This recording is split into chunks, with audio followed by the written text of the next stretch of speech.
Good day mga kabomboms plate. Ang dami namin natatanggap ng comments regarding sa GCash late OTP. Isa ka din ba sa nagkakaroon ng problema sa pag-receive ng OTP sa GCash? Hindi mo ba natatanggap ang OTP sa tamang oras? Hindi mo ba alam kung ano ang dahilan? Well, sa tutorial na ito, matutulungan kita na malutas ang problema mo. Una sa lahat, siguraduhin mo na meron kang mabilis na internet connection. Kung mabagal ang internet, hindi ka makakatanggap ng OTP sa tamang oras. Ang step 2 natin, pupunta tayo sa settings ng ating device. Hanapin ang app management, then go to app list at i-search ang GCash.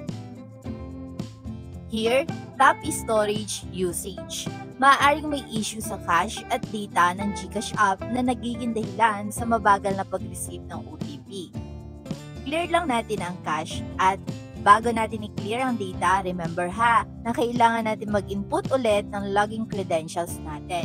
Pero yung balance ng ating account, syempre hindi mawawala yan. Kailangan natin to gawin para malutas yung problema natin sa ating GCash app. Pero kapag hindi pa rin nalutas, pupunta tayo sa step 3. Kailangan natin i-update ang ating GCash app.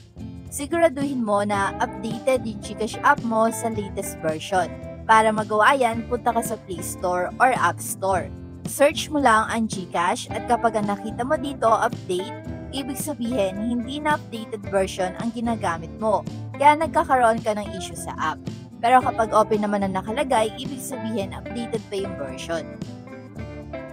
Step 4, i-check ang GCash settings or permissions. By the way, ito yung shortcut para din sa pag-clear ng cache at data. Anyway, long press mo ang GCash app. Tap App Info, then dito, select App Permissions. As you can see, dapat lahat to naka-allowed. Kung meron kang makikitang under na not allowed, just tap it and allowed. Bago ko ibigay ang number 5, huwag mo kalimutan like, subscribe, and hit the notification bell for good luck. Step 5, kailangan mong i-check yung storage ng device mo. Kailangan meron tayong enough storage para makareceive tayo ng OTP. Dahil kapag wala na tayong enough storage, babagal na yung system ng ating device. Mag-delete ka na lang ng iba mong files kapag halimbawa kaunti na lang storage ng phone mo. Number 6, itry mo yung pag-receive ng OTP sa ibang oras. Maaring may issue sa server ng GCash na nagpapabagal sa pag-receive ng OTP. Yung number 7 naman natin, itry mo yung pag-receive ng OTP sa ibang device.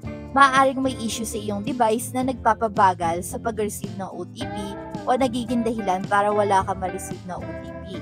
Kung sinubukan mo na lahat ng binigay namin na paraan at wala pa rin kumana, and tinry mo na din gumamit ng ibang device, pwede kang mag-submit ng ticket para mas mabigyan nila ng solution yung problem mo. Meron tayong complete guide kung paano ba mag-submit ng ticket at yung link niyan ilalagay ko na lang sa ating comment section.